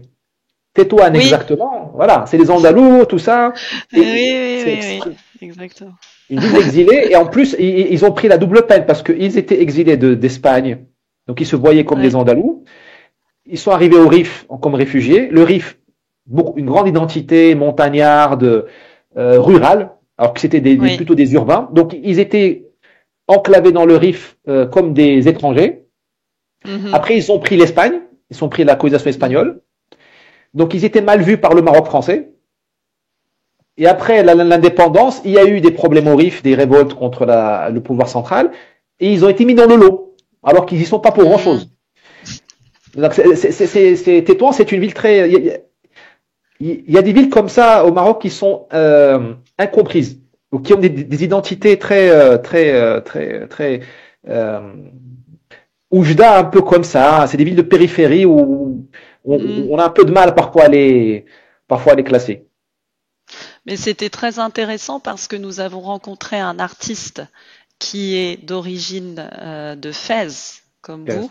Enfin, vous, vous Bien êtes à sûr, côté, mais oui. lui, il vient de Fès et il nous a dit que les Tétouanais, enfin cette région, n'était pas cultivée, ils étaient complètement analphabètes et incultes à cause des Espagnols. Et- parce que lui, il avait reçu l'éducation française, ses parents aussi, et il disait que les Espagnols n'avaient rien fait en C'est comparaison des possible. Ouais. Français. C'est pas faux, c'est pas faux, Alors c'est je ne pas sais faux. pas si Ouais. son avis était Oui, oui, bien sûr. peut-être un peu. Bon, en tout cas, bon, l'Espagne qui a conquis le nord du Maroc, l'a conquis au moment où était assez pauvre et déshérité. C'était au 19e siècle, ils avaient Hmm. perdu beaucoup de leur aura. Après, ils ont perdu Cuba, les Philippines. Donc, c'était une Espagne Oui. déshéritée. Hein. Ils n'avaient Hmm. pas beaucoup d'argent. Et puis, c'est vrai qu'ils sont pas, ils n'avaient pas l'humanisme qui était au Hmm. cœur de l'identité française, qui a fait qu'en Algérie, même s'il y a eu beaucoup d'exactions, il y a eu quand même un effort il y a quand même un souci de l'autre. Hmm. Euh, c'est vrai que le Maroc français était mieux équipé que le Maroc que le Maroc espagnol. Ce sont vraiment deux cultures différentes. C'est vraiment deux approches différentes de la chose. Ouais. Les Espagnols, ils ont choisi des familles Mhm. sur lesquelles ils ont tout misé dans le nord du Maroc, qu'ils ont voulu coopter, école Hmm. militaire, voilà, poste de commandement, tout ça. Ils ont cru, ça leur a réussi à un certain moment, gérer le pays en misant sur des petites élites, sur des voilà, sur des relais de pouvoir, et ils ont laissé tomber le reste de la population. Je leur tire le chapeau juste sur une seule chose, c'est qu'ils ont fait un truc, ils ont fait une ligne de train qui a été démantelée après de Ceuta à Tétouan Hmm. et qui allait pénétrer le Rif. Ils ont commencé à faire la pénétration du Rif et qui manque aujourd'hui, euh, parce que bon, après on peut pas tout faire, on peut pas. Le Maroc n'a pas de Oui. pétrole, hein, donc il n'y a pas beaucoup d'argent. Mais vous avez encore le Rif qui est largement, cette partie-là, surtout occidentale, largement enclavée. Hein. Parce que vous voyez Hmm. les routes et les trains, ils contournent le Rif. C'est pas Oui. facile, c'est très Oui. accidenté. Et bon, voilà. Hmm. Mais et vous voyez comment l'identité résiste. Hein. Tétouan, cette région, Oui. et devant l'Espagne. Enfin, C'est- Oui. Et c'est il très reste Maroc. espagnol. Voilà. Hmm. Et il reste même. Hmm. Exactement. C'était très intéressant de visiter cette région. Et donc, pour revenir au Brésil, pour terminer, Oui. parce que nous avons beaucoup parlé, nous avons beaucoup parlé, c'est passionnant. Hein. Pour revenir au Brésil, donc pourquoi terre de rédemption pour vous, le Brésil? C'est- Bon, je pense que j'y ai amené tous mes problèmes et je les ai mis sur la table. Et j'ai trouvé des gens qui m'ont écouté, notamment mon épouse. J'ai trouvé des thérapeutes et j'ai trouvé un contexte qui m'a mis tellement à l'aise que j'ai pu faire le tri dans mes Hmm. problèmes. Mais pourquoi est-ce que Et vous êtes allé au Brésil? Comment est-ce que vous êtes allé de ah, France? pourquoi oui. Parce Bon qu'il y après, a... comme dirait je sais pas qui, peu importe l'intendance, mais je vais vous répondre quand même. J'ai eu un besoin de. J'ai découvert le Brésil par hasard, un voyage de tourisme Ah, lambda, d'accord. et voilà, j'ai complètement flashé dessus pour parler en mauvais anglais. Je suis tout de suite connecté à ce pays d'un point de vue Ah oui. énergétique, vraiment d'un point de vue magnétique. Hmm. Alors, est-ce que j'ai vécu dans une autre vie? Est-ce que c'était la partie de mon identité qui me manquait? Moi, je pense que c'était la partie de mon identité qui me manquait, qui me permettait de concilier la France et le Maroc, parce que c'est quand même deux mondes différents. Oui. Deux mondes différents, deux fréquences différentes, deux énergies différentes. Euh, De Gaulle disait pour l'Algérie, je crois, c'est l'eau et l'huile. Et le Brésil m'a permis de Oui. faire la vinaigrette. Parce que c'est un pays européen sans être complètement européen. Il y a un peu d'Afrique, un peu de l'aspect indien, amérindien. Mhm. Il y a beaucoup j'ai appris j'ai appris à mélanger la rigueur occidentale et la flexibilité latine au Brésil. Mhm. Espèce d'un peu de renoncement à tout contrôler. Qu'on a, Hmm. ouais, un peu de se laisser aller, laisser mener par les événements, d'essayer d'être opportuniste Mhm. au lieu de vouloir tout contrôler, tout prévoir, voilà. Oui. Euh, et j'ai trouvé au Brésil une bonne synthèse au fait j'allais dire même religieuse, parce que vous avez au Maroc une religion qui est, je vais encore faire plein d'amis, qui est utilisée comme un alibi pour, voilà, c'est un alibi. Vous avez une grande corruption Oui. C'est ce que dans les vous actes du expliquez dans quotidien. votre livre. Ben, Hmm. voilà. C'est pour ça d'ailleurs qu'il est très mal diffusé au Maroc parce que penser, Ah. dire la vérité, sortir de la propagande officielle, non. Non, il circule, mais il est mal. Enfin, personne n'en parle. Oui, Personne n'en oui, parle. je comprends, Personne je n'en parle. comprends, Personne n'en oui. parle. Parce que vous Hmm. savez, hein, vous risquez de faire le jeu de Oui. l'Algérie. Enfin, vous voyez, on essaie. On est dans un peu Oui, dans. oui, Mais bon, peu importe. Euh, euh, Vous avez une religion au Maroc qui est utilisée. Vous avez des problèmes sociaux qui sont des problèmes moraux, corruption, oui. Hmm. clientélisme. Hmm. Je ne résume pas le Maroc à ça, mais ça existe. Clientélisme, Oui. népotisme, corruption, problèmes moraux que la religion pourrait traiter, parce qu'elle est morale. Et en fait, Oui. on veut pas aller traiter les problèmes. Alors on investit la religion, mais pour faire de l'ostentation, c'est-à-dire ah je prie dans la Oui. rue, mon Ramadan est meilleur que le tien parce que moi je le fais, il dure 40 jours. Bon. Et ça m'a beaucoup, ça m'a éloigné de la religion. Beaucoup, Hmm. parce que j'étais dégoûté de la religion, parce que je voyais les Oui. tartuffes. Je Oui. voyais la tartufferie du matin au soir. Les hypocrites. Hmm. Les hypocrites. Vous voyez les cimetières marocains. Comment peut-on Oui. avoir les cimetières sont Oui. Les dans un tas de cimetières m'ont un peu déshérence. choqué, oui. Vous avez vu Nous ont ça? choqué, oui. C'est Ouais. un tas de déshérence absolue. Hmm. Bon, alors que bon, un pays qui est capable quand même de verdir Oui, c'est ça. de Mais faire les... fleurir Marrakech et le désert, on n'est pas capable de s'occuper de nos cimetières. Euh, En France, j'arrive et je vois c'est un pays sans religion, où Dieu a été sorti de l'équation, où on a mis la laïcité et qui ne répond pas à la nature spirituelle de l'homme. Nous avons besoin de confort, de consolation. Consolation, la vie est dure.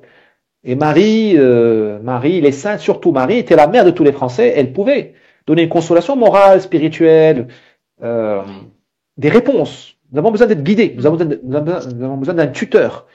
D'où d'ailleurs le succès phénoménal des influenceurs aujourd'hui. Il n'y a plus de tuteur. Oui.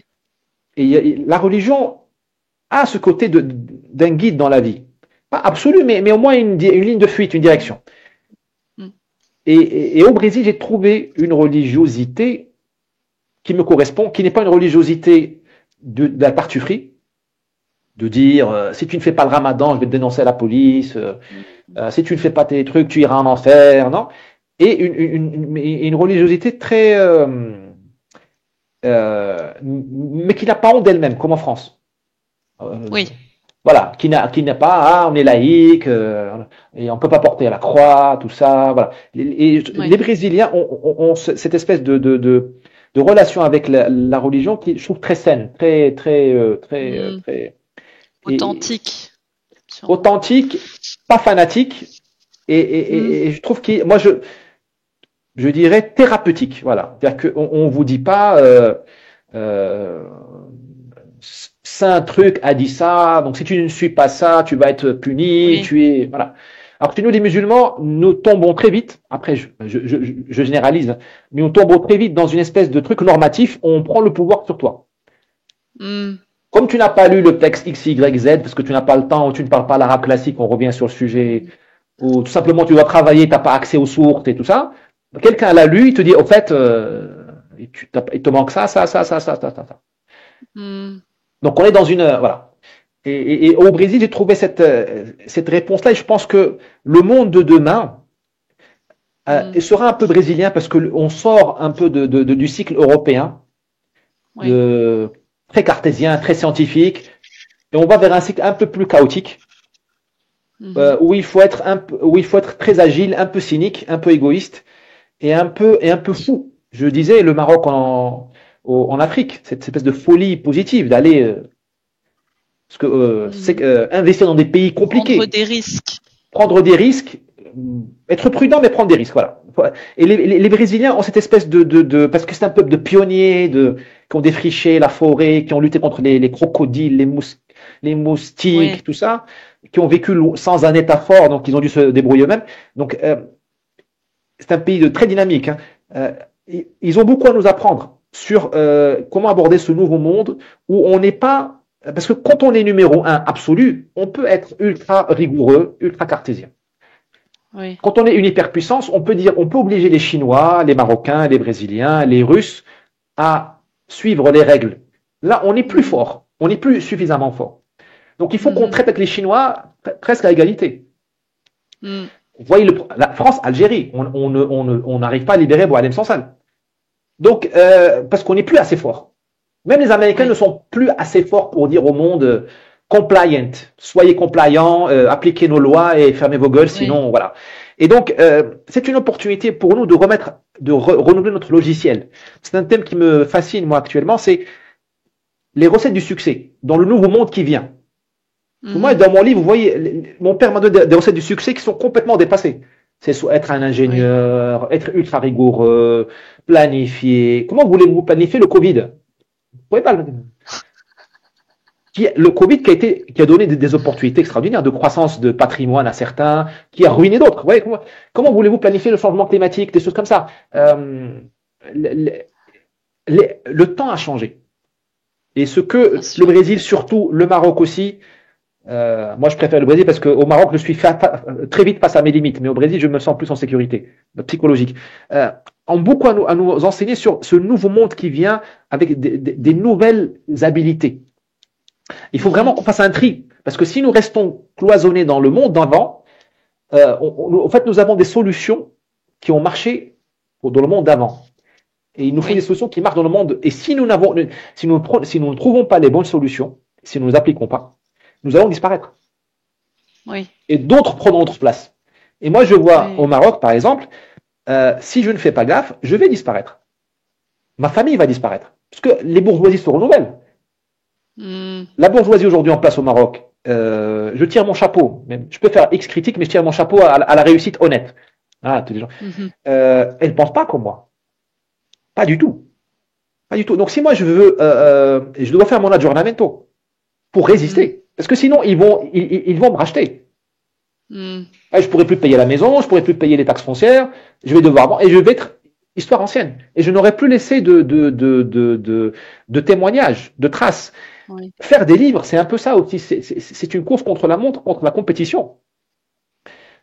En France, on parle du grand remplacement, mais le grand remplacement, il y a un grand remplacement des générations et des élites, des bourgeoisies. Moi, je vois les gens qui pensent comme moi, aujourd'hui, on est devenus, soit on a trop peur de s'exprimer parce qu'on va être traité de je sais pas quoi, pas par les autorités, mais par la société qui vont traiter je sais pas, soit parce que on est minoritaire et parce qu'on ne réussit pas assez. Et vous avez l'impression qu'au Brésil, on est plus libre de s'exprimer? Oui, enfin, non, oui et non. Par rapport à un pays du Maghreb, oui, c'est vraiment, on est beaucoup plus libre. Ah oui, d'accord. On est beaucoup plus libre. On est beaucoup plus libre et puis la société est mais beaucoup aussi plus au plurielle. Maroc, vous avez le roi. J'ai remarqué que le roi est très présent. Un jour, j'ai parlé du roi à quelqu'un, enfin un employé, et il parlait tout bas. Il s'est mis à parler tout bas. Chut. Nous avons dans notre constitution un devoir de ne pas. Je connais pas le terme exact, mais il faut il y a une sacralisation, une sacralité de la figure du monarque. Donc il y a des limites à la critique, il y a des limites. Et puis il y a ça c'était mon époque, toute une crainte à l'époque de Hassan II. Toute critique contre. Là aujourd'hui, les choses sont plus. Vous trouvez des livres qui critiquent le roi, oui. Vous trouvez mais vous avez aujourd'hui une espèce de pensée unique au Maroc. C'est-à-dire que, en gros, elle marche sur deux pieds. Si vous critiquez, c'est que vous êtes pro-algérien ou pro-français. Parce qu'au Maroc, tout va bien. Il y a des autoroutes, on fait des stades, on a la Coupe du Monde. Donc, c'est ferme ta gueule. Et ça, c'est pas le gouvernement, c'est les élites qui ont décidé de plus penser. Tout va bien, on fait des affaires, on fait des kilomètres carrés voilà. Et il y a une deuxième chose, il y a un deuxième P de cette espèce de pensée unique, c'est que tout se résume à l'économie, au fait. On va pas parler de religion, parce que sinon c'est l'islamisme, tout ça. On va pas parler c'est un peu ce qui se passe encore une fois aussi ici en Europe. Je ne sais pas au Brésil justement, mais c'est la même chose. C'est-à-dire on parle plus de politique parce que on a peur de ne pas être d'accord et après Le Brésil, c'est en train de changer. Depuis le Covid, c'est en train de changer. Mais il y a plus il y a une vraie vie intellectuelle qu'on n'a pas au Maroc. En France, vous l'avez encore, même si elle est largement attaquée par la chape de plomb. Il y a une polarité. Au Brésil, il y a plus d'opinions diverses, vous trouvez? Alors, oui, mais c'est en train de changer parce que depuis le Covid, on ressemble de plus en plus à l'Europe aujourd'hui avec une Cour suprême qui s'est autodéclarée arbitre des bonnes mœurs et de ce qu'il faut penser ou pas. Donc, elle vient d'obtenir la censure des réseaux sociaux, censure préalable. C'est-à-dire qu'elle oblige maintenant Facebook à censurer les gens sans ordre judiciaire, sans attendre qu'un juge vous dise il faut censurer Ali Soudris. Elle dit à Facebook, si tu vois un discours de haine, il faut décrire ce que c'est qu'un discours de haine, c'est énorme, c'est très large. Eh bien, tu dois censurer à l'avance. Ça s'appelle la censure préalable. Donc, la vie est en train de changer au Brésil. Mais jusqu'à pas si longtemps que ça, il y avait une sorte de foisonnement parce que c'était un peu le foisonnement de la diversité. Il y a des Arabes et des Japonais, il y a des Italiens, il y a des Boliviens. Donc, il y avait une espèce de maelstrom, de symphonie, de polyphonie. Parce que c'est une terre d'immigration, oui, le Brésil. Donc, Qui est une terre d'immigration. Alors oui et non. C'est une terre. Le taux d'étrangers au Brésil est inférieur à 2%, alors qu'en France, il est de l'ordre de 10%. oui, mais je crois que c'est Oui, le pays le plus métissé du monde. voilà. C'est une terre de métissage. Ce qui est très. Alors, Oui, c'est un différent, autre. oui. Voilà. C'est une terre de métissage. Alors là, le métissage est extrêmement avancé, mais les flux sont stables. C'est-à-dire qu'ils ont beaucoup accueilli jusqu'aux années Mhm. 1940, Mhm. lendemain de la Seconde Guerre mondiale, et après, ils ont fermé. Et là, et depuis, ils métissent. Ils métissent, ils métissent, ils Mhm. métissent. Ce qui fait qu'ils ont créé une nouvelle race, un nouveau peuple. Euh, ils sont très ouverts sur le monde. Ils n'ont pas peur du monde. Ça, c'est important. Mhm. Ils sont très. Après, ils ont leurs problèmes. Mais c'est un peuple de. Comment dirais-je? Il y a une. C'est un peuple d'exilés, en fait. Donc, ils sont Oui. contents d'être en vie. Parce que tous ceux qui sont venus ici, rares sont venus parce que ils sont venus pour investir. Les Juifs Mhm. ont quitté l'Europe parce qu'il fallait fuir les pogroms puis le Mhm. nazisme. Les Arabes ont quitté Mhm. l'Empire ottoman, qui n'était pas très sympa Mhm. avec eux, les Libanais et les Syriens. Les Allemands ont quitté la misère du temps de Bismarck. Oui. Voilà, les Portugais ont quitté la misère, voilà. Oui. Les Noirs sont arrivés dans les conditions que vous connaissez. Et donc, être vivant aujourd'hui et participer d'un nouveau peuple, c'est déjà quelque chose. Donc, c'est un Mhm. peuple un peu de miraculé. C'est un peu la bénédiction Mhm. de ce peuple. Il y a une espèce de- il y a une force de vie. Parce que si on est arrivé, il y a une expression brésilienne très intéressante, c'est l'important, c'est de ne pas mourir sur la plage. Vous traversez la mer, vous êtes naufragé, vous arrivez sur la plage, c'est con de mourir. Voilà. Donc il y a une force de vie Oui. euh, qui, qui, qui, euh, qui habite ce pays et qui, pour peut-être ça la conclusion, qui adore la France. Alors les Brésiliens, ils adorent la France. C'est pour ça que j'en parle parce qu'il y a beaucoup de nos auditeurs et de ceux qui nous regardent qui sont brésiliens parce qu'ils Ah sont ben, francophiles. ils Ils adorent la adorent. France, Mais c'est intéressant ce que vous dites parce que nous avons aussi beaucoup de Brésiliens au Portugal tout à qui fait. viennent au Portugal à cause des problèmes de sécurité au Brésil. Bien sûr, bien sûr, Donc bien sûr. Bien sûr. Et puis nous avons une c'est crise économique, il y a pas, enfin, qui oui. continue. Mais c'est Et oui, surtout à cause des problèmes de sécurité tout à fait, tout à qu'ils fait, se tout à sentent fait. plus sûrs au Portugal. Ah, Euh, pour revenir au roi, le Brésil aurait besoin d'un roi. D'ailleurs, il y a un roi oui. en attente et il est de la famille Orléans Ah, Bragança. Oui, oui, c'est le ah, prétendant au trône. bah, Voilà. Il est, je crois, député ou sénateur, hein. En attendant, il est député ou ah, et sénateur. il est dans la politique en Oui, oui, plus. oui, oui, oui. Donc Il il est, je crois peut qu'il est revenir. député. Il peut revenir et je crois qu'il est à Rio de Janeiro, si ma mémoire est bonne. Et le Brésil, un des grands problèmes du Brésil, c'est qu'il est mal gouverné. La chance du Maroc, c'est Oui, qu'il est bien gouverné.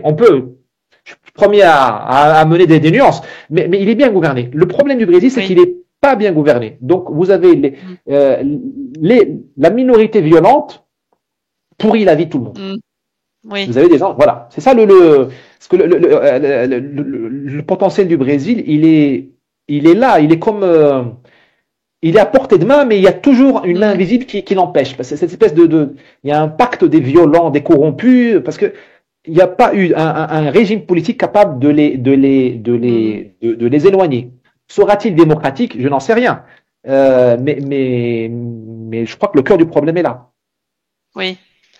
Et donc vous vivez à Sao Paulo, Sao c'est Paulo, ça? tout à fait, Et depuis le pour début, depuis vous, ce n'est 2011. pas une ville qui a été pourrie par la globalisation ou qui n'est, pour vous, ce n'est Bonne pas une question. ville.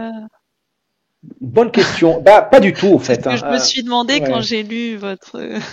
Bah, en fait, le Brésil est un univers en tant que tel, donc il est lui-même une globalisation. Donc en fait, c'est un pays qui est isolé, hein. Le Brésil, il a bon, c'est le pays du travestissement, hein. Je n'apprends rien à personne.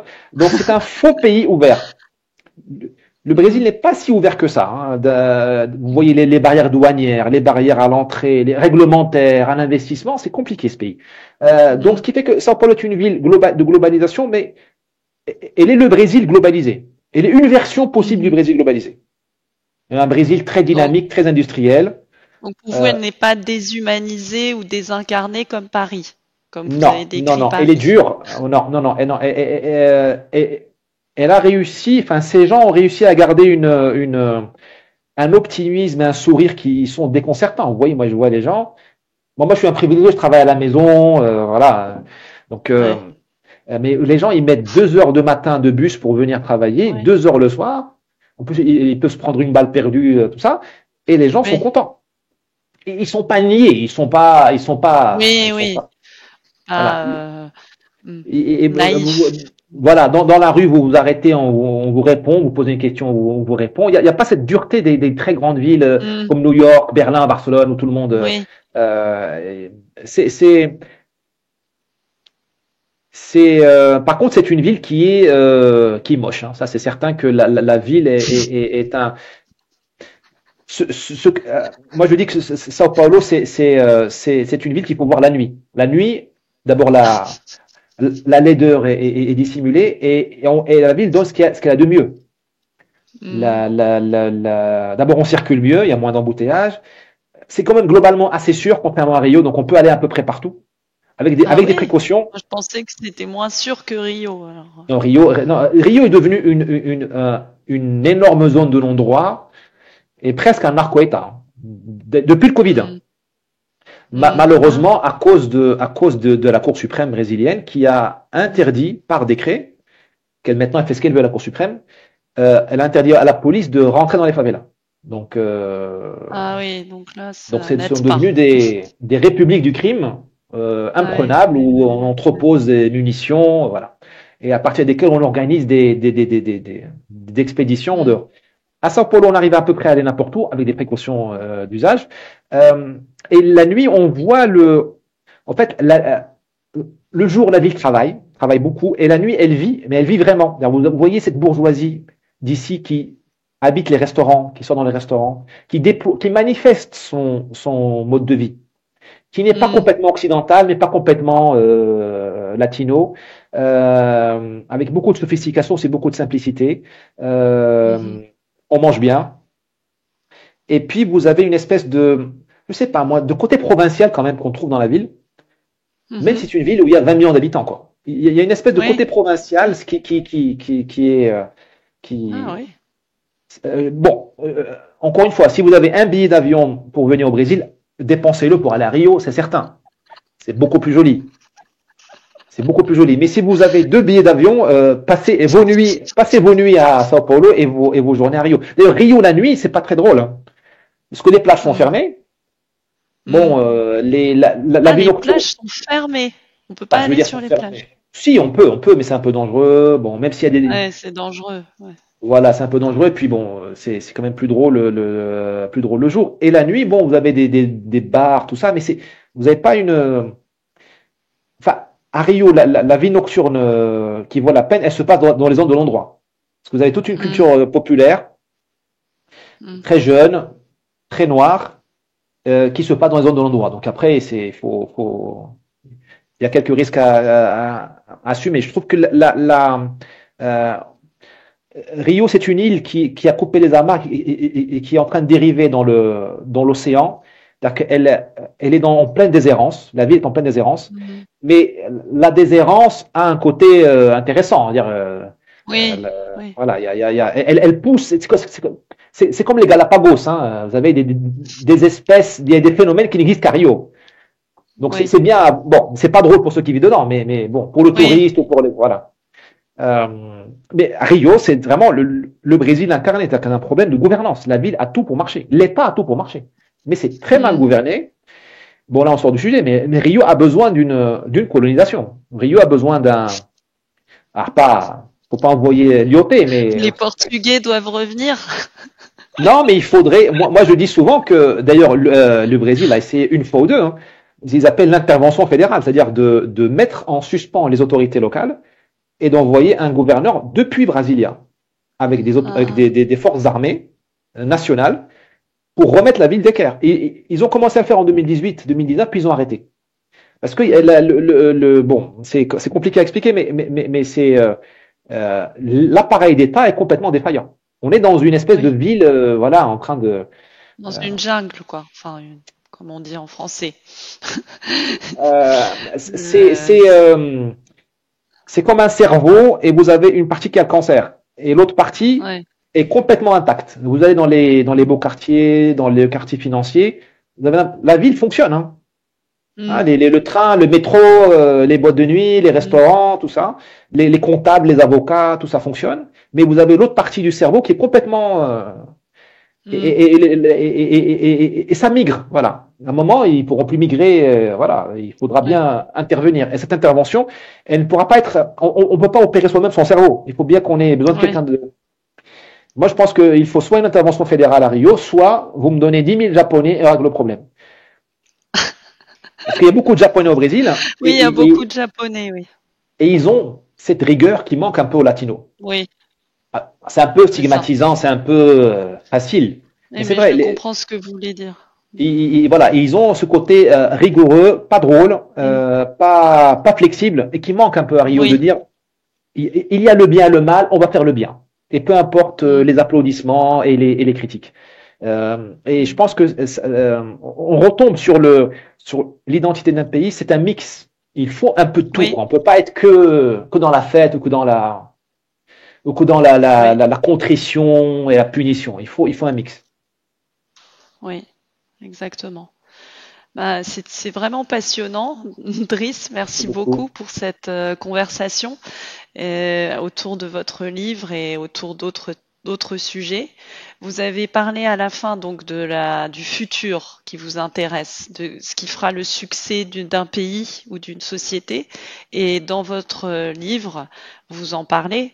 Vous dites le futur proche, à hauteur de vie d'homme, exigera du courage, de l'opportunisme et une certaine dose de violence. Oui. Oui. C'est le Brésil, peut-être, Alors, de ce dont on a parlé. Le Brésil, c'est l'opportunisme et une certaine dose de violence, non? je pense que c'est le Brésil, ou en tout cas, c'est le nouveau monde. Parce que nous sommes rentrés Mhm. dans un nouveau monde. Je pense que depuis le Covid, on est rentré dans un nouveau monde où il faut faire certaines mises à jour. Et la Mm. violence, c'est pas seulement la violence physique, c'est la violence des passions. Il faut qu'on redécouvre un peu de l'animalité qu'il y a en nous, parce que nous sommes Mhm. devenus, notamment en Occident, trop civilisés, enfin trop soumis à l'État. On est trop soumis à Mm. l'État, aux grandes entreprises. On nous a trop civilisés dans un sens, et on se défend plus. Et on, Mhm. et on a peur maintenant de tout. On a peur de tout. On a peur de prendre des risques, d'entreprendre. On a peur d'un formulaire. On a peur de prendre de sortir Oui, et le monde qui vient exigera de nous de retrouver un peu de cette spontanéité qui peut être violente. Pas oui, cette violente, c'est comme quand dans les livres de Balzac, l'amour violent, le coup de foudre. On oui, a besoin voilà, il nous tout à faut ce fait. coup de foudre encore. Il nous faut cette espèce de force de volonté. D'ailleurs, toutes nos maladies mentales, je généralise bien sûr, sont des maladies de la volonté, la dépression, maladie de la Mm. volonté, qui est une maladie que nous avons aujourd'hui. Il faut voilà, qu'on se libère un peu de cette espèce de formol qu'on a mis dans le corps de mon père à la morgue. Hein. On se libère de cette espèce Oui, de formol, de tout ça. Il faut qu'on retrouve un peu cette espèce d'humanité enfouie en nous, qui est là, elle est là.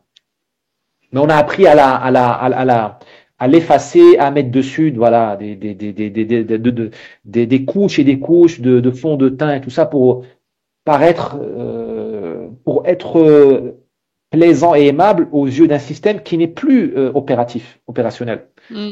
qui est parti. Tout à fait. Je pense que nous terminerons sur ça. Très bien. Brice, est-ce que vous voulez ajouter quelque chose? Ben, je voulais vous remercier et puis dire que la littérature n'est pas un hobby, elle est essentielle pour poser les questions que les gens sérieux ne se posent pas. Que les Mm. gens, nous avons besoin de marginaux. Moi, j'aurais jamais pu croire que j'allais dire un jour que je suis un marginal, au fait. J'ai toujours voulu être dans la norme. Mais en fait, malgré moi, je suis un marginal. On a besoin d'une périphérie qui nous regarde un peu avec un regard un peu amoureux et critique en même temps. Ça dépend. Hein. Et qui fait le boulot que peu veulent faire et qui ne peut pas être fait dans des conseils d'administration ou dans des rapports de consultants. La littérature peut être un service rendu, peut-être un service public. Et nous avons besoin donc et je pense que la littérature, là je m'avance, nous aurons des très belles surprises en provenance du Maghreb ou des pays du Sud, peut-être du Brésil, je ne sais pas, mais l'Afrique, ces pays où il y a aujourd'hui une espèce des contradictions tellement apparentes, je pense que ils produiront des artistes qui seront extraordinaires, comme des Gabriel Garcia Marquez en son temps. Ils auront un message universel. Parce que ce qui est en jeu, c'est vraiment comment cette nature humaine qui varie selon les pays, comment la sauver au fait. Comment obtenir le bonheur des gens. Et ça, c'est un message universel, c'est un message de libération. Et je pense que peut-être demain, qu'il existe déjà peut-être un Nigérian, un Malien, pourront nous donner des pépites qui seront d'usage universel. C'est un très beau message que vous nous laissez là pour cette conclusion, et je recommande vivement à tout le monde de lire votre livre parce qu'il est touchant, il est aussi tranchant. Il y a des phrases qui sont, enfin, vous n'y allez pas par quatre chemins, hein. Mais il fait réfléchir, il est touchant, il fait réfléchir aussi sur les relations dans la famille, entre les conflits générationnels, l'identité, notre identité. Nous en avons parlé, et vraiment c'est un excellent livre aussi si vous voulez connaître l'histoire du Maroc. Moi j'ai beaucoup appris sur l'histoire du Maroc que je ne connaissais pas, donc merci beaucoup Driss, c'était passionnant. Merci beaucoup, à bientôt. c'est la même chose. À bientôt, au revoir. À bientôt tout le monde, au revoir.